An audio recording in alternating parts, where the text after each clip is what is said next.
Coucou tout le monde, j'espère que vous allez bien. Aujourd'hui on se retrouve dans une nouvelle vidéo, on va parler des mus des reptiles, leur changement de peau. Alors c'est vrai que nous, en étant humains, on grandit, donc on change de vêtements, mais les reptiles c'est pareil en fin de compte, ils grandissent, ils doivent changer de vêtements, de peau, donc ils font une mue. Ils enlèvent donc une exuvie. Bon, honnêtement, les termes scientifiques, je vais les mettre de côté, c'est pas du tout le but de la vidéo. Je vais rester assez saine dans cette vidéo afin que vous puissiez comprendre leur mode de vie. Quand on est petit, quand on est bébé, on grandit très vite. Les vêtements, en fait, ils vont durer 1 mois, 3 mois, 6 mois. Et plus ça va aller, plus la durée entre le changement de vêtements va être plus longue. Et après, en grandissant, on changera les vêtements toutes les années. Pour en revenir au sujet, les reptiles, ils font comme nous. Plus ils sont petits, plus ils vont grandir très vite. Et une fois taille adulte, ils vont continuer, eux, à grandir contrairement à nous, mais de façon bien plus lente. Et jusqu'à atteindre plus ou moins la taille adulte. Pour savoir un petit peu ce qui se passe au niveau des mues, que ce soit serpent ou lézard, c'est deux choses différentes. Le serpent, lui, lors de la période de la mue, il va rester dans un coin, il va pas forcément bouger, il va pas forcément manger. Il y a certains serpents qui sont très morphales, mais bon, il vaut mieux éviter. Dans la nature, ils vont pas se nourrir s'ils sont en période de mue, parce qu'en fin de compte, ils sont vulnérables. Au niveau des yeux, ça va devenir opaque, ils vont moins s'y voir. Alors déjà qu'ils voyaient pas grand chose, ça arrange pas le truc. Ils vont être un peu plus agressifs au moindre danger qu'ils pourraient avoir au moment de la période de la mue.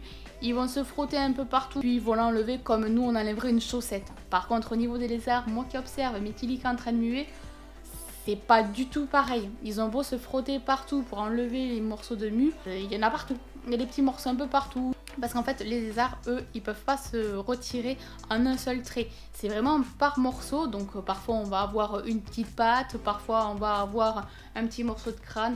Ils vont muer entièrement, mais ils vont muer vraiment par morceaux. D'ailleurs, j'ai récupéré une mue d'un de mes Antaresia. Ça s'ouvre au niveau du crâne, ça s'ouvre de là.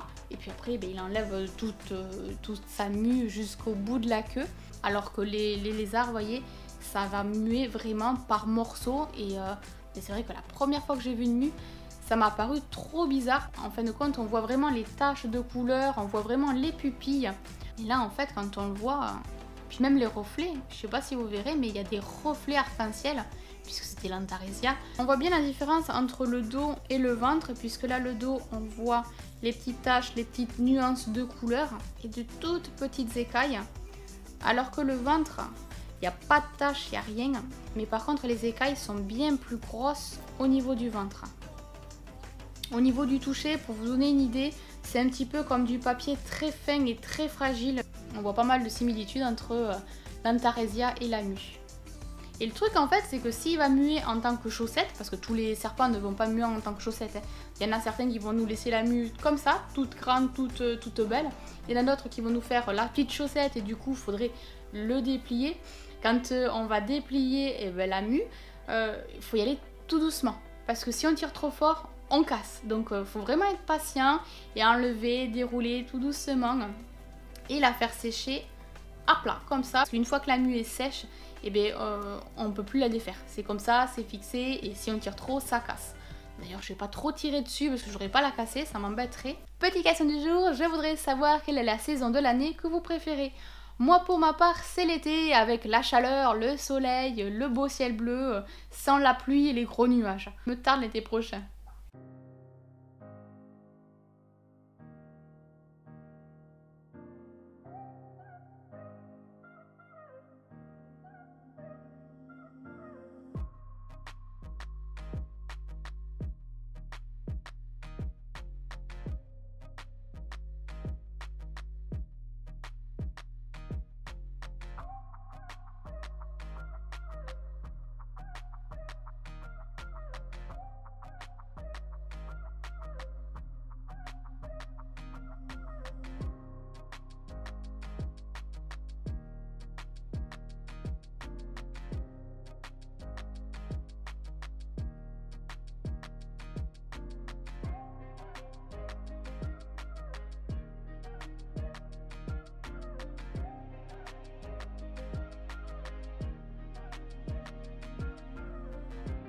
Bon voilà, la vidéo est à présent terminée, j'espère qu'elle vous aura plu. Je sais que parmi d'entre vous, vous ne connaissez pas forcément les reptiles, mais je voulais vraiment vous partager tout ça. J'espère en tout cas que vous en aurez appris, que vous aurez apprécié la vidéo. Si vous souhaitez soutenir la vidéo, je vous encouragerai à mettre le petit pouce vers le haut et un petit commentaire. moi je vous laisse, je fais plein de gros bisous et on se retrouve très vite dans de prochaines vidéos. Bisous, à bientôt, bye bye.